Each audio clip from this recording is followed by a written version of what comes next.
देखते हैं? हमारा प्रत्येक कार्यकर्ता राष्ट्रभक्त है।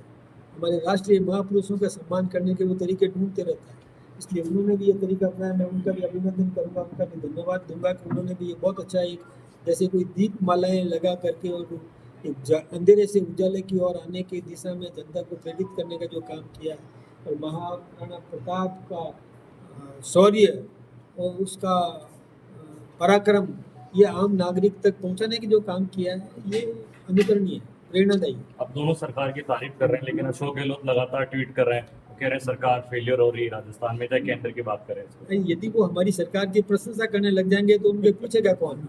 उनके पीछे कोई खड़ा ही नहीं रहेगा, इसलिए वो आलोचना नहीं करेंगे तो उनकी तो दुकान खाली हो जाएगी। सर, कल जयपुर में जो सीटिंग वाली घटना हुई थी, अशोक गहलोत मुख्यमंत्री जी ने कहा कि 10 दिन में 11 मौतें हो चुकी है, सरकार नींद में है, तो आप किस तरह से देखिए, सरकार जागरूक है, सरकार काम कर रही है। गहलोत साहब को अपने समय का नहीं दिखता, उनको केवल आलोचना करनी है, वो आलोचना करने का काम कर रहे हैं। उनको अपने समय का देखना चाहिए कि उनके समय की स्थिति क्या थी। हमने सभी मामलों में हमारी सरकार ने और अपराध कम करने का काम किया। टेन्योर निकाल के देख लो, इतने समय में उनके समय में क्या स्थितियाँ थी। हमने हर मामले में जागरूकता दिखाने का काम किया। कहीं कोई घटना घटित होती है तो आप ये सोचते हो कि हर घटना पर आप सरकार को दोष दो, मैं सोचता हूँ ये ठीक नहीं है।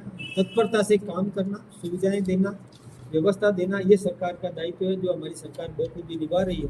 गहलोत साहब तो 5 साल तक अपने मुख्यमंत्री और उप मुख्यमंत्री आपस में ही नकारा निकमत और ये करते रहे, कुछ होटलों में बैठ करके अपनी सरकार बचाने और गिराने के उसी में प्रयत्नों में लगे रहे। आज वो अब एक साथ मिल कर के और गलबैयाँ कर रहे हैं, ये एक घड़ियाली आंसू है, इससे ज़्यादा कुछ भी नहीं है।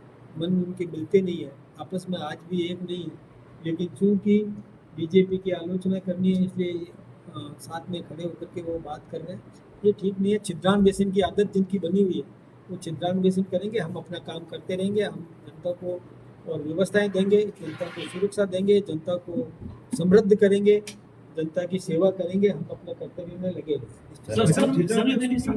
जिलाध्यक्ष की नियुक्ति हो गई, लेकिन अभी तक कार्यकाल